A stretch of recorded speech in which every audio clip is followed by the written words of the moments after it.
has them, no one likes them, but only a few profit from them. What am I talking about? It's problems and bad experiences. Hi, I'm Sam. Welcome to my channel. How do you usually respond to bad experiences? Do you explode in anger? Do you shrink into yourself emotionally? Or do you just detach yourself from the experience as much as possible and just ignore it? John McDonnell says every problem introduces a person to himself or herself. You know, each time we encounter a painful experience, we get to know ourselves just a little bit better. Pain and problems prompt us to face who we are, and they also help us to ponder where we are in life and what we do with that experience of going through that pain. What we do with that defines who we become. You know, Walt Disney, the person who started Disneyland, in the early years of his career, he started an animation studio in Kansas City. I think it was way back in 1923. And that company, it failed miserably. And he virtually became homeless, and he was forced to sleep in an office where he befriended a tame mouse. During that time, he also was forced to shower in the train stations. But he did not let that setback knock him down. After a year, he spent the last dollars he had on a bus ticket, and he headed out to Hollywood in LA. And he started the Walt Disney Company. And there he created a cute little character called Mickey Mouse, based on that mouse he met in the office he used to sleep at. Isn't that so cool? You know, it's so important to know that a bend in the road is not the end of the road unless you fail to make a turn. What really separates people who thrive in life from those who merely survive? We know that everyone's life is not as rosy as they project it to be on their Facebook pictures or Instagram posts.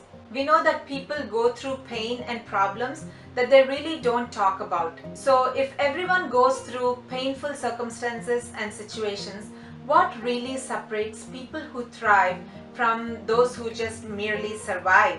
It's how they face their problems. It's how they deal with their pain. It's how they really manage their bad experiences and provocations in life. I love suffering, said no one ever. But we can find many people who admit that their greatest growth and gain came from the darkest times of their suffering and pain. I talked about my story in the first video, and I'll leave it in the description down below. But you know, when we first started discovering that our son has food allergies, it was a very difficult time for me. My days and months were filled with fear and anxiety and lots of tears. I felt provoked and irritated whenever we had to go to a birthday party or a social gathering, or sometimes even to take a vacation, because I had to be prepared with every single meal. I have to carry it with me wherever we went and be on the guard to make sure that he doesn't eat anything that would trigger a reaction.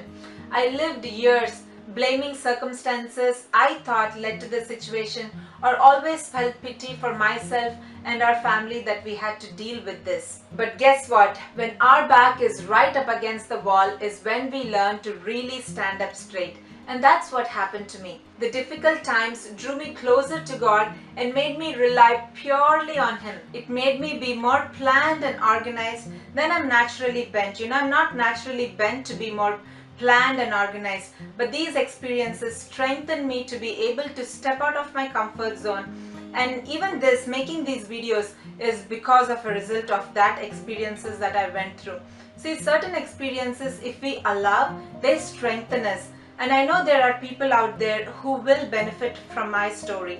In today's video, I want to give you a strategy on how to deal with pain and suffering and show you how you can literally benefit or profit from them. Before that, I want to tell you a story, because this is where I got my strategy, my learning model from. There once lived a man who had 2 wives, and as you guessed, one was very successful with giving birth to children, and the other was, of course, barren. The woman who had children bitterly provoked and irritated the other woman on a regular basis. One day, her distress was just overwhelming. She went and prayed and made a vow. And as the story goes, she was eventually blessed with a precious baby. Not any regular kid, but a prophet for a much needed time in the history of Israel. For those of you who don't know the story of Hannah, Please look it up. It's nothing short of a movie. It's an amazing story. But here is my 3-step strategy.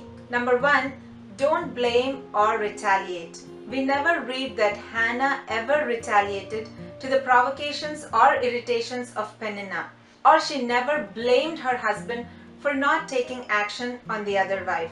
So don't blame or retaliate. Number 2, process the pain in the right place. A lot of times we end up shedding our tears in the wrong places and with the wrong people. Hannah took her pain to the Lord's feet, the right place where great things are possible, reminding ourselves that every tear that drops from our eyes is precious in the sight of God. Number 3, go on and be a blessing to others who are hurting. When Hannah was done praying, she went back home and her face was no longer sad. These are the exact words. Her face was no longer sad. I'm sure Hannah went on to do a lot of good, because that's what cheerful people do, right? If you've been through ill health, pray for people with that particular health problem. You know, I used to make a list of all the kids who I know who had food allergies and prayed for them on a regular basis. If you're praying for a job, pray for all the people who need a job, or maybe you're praying to get pregnant. Make a list of the families who are in the same place and pray for them. Help out with new moms, or you've gone through a difficult financial crisis and learned some serious lessons. Teach those lessons that you learned the hard way. And this is where profiting or benefiting from your pain comes from.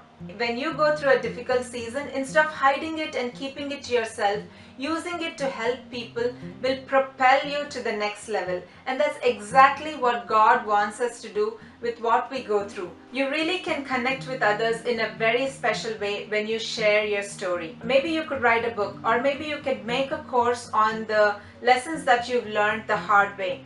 Or maybe you should just open up and share your journey with people and see what God does through your sharing. Doing this will be a proper slap in the devil's face, because what the enemy meant for evil in putting you through those difficult circumstances, God will take it and use it for good. When we start seeing possibilities within our problems, we begin to get creative to help others and also profit from our pain, both for ourselves and also for others. Remember, pain and difficulties give us an opportunity to turn our lives around. You know, no thorns, no throne, no gall, no glory, no cross, no crown. That was said by a great man who started the state of Pennsylvania. If you enjoyed this video, go ahead and give it a thumbs up, because it will help others find this video. Has any situation in your life impacted you so much so that it helped you grow to the next level? Leave me a comment down below and let me know, because I'd love to learn about your story. Also, if you haven't already subscribed to this channel, click that red button down below, because I make videos every single week on intentional living, conquering your fear, and personal development. Thank you so much for watching. I really appreciate your time.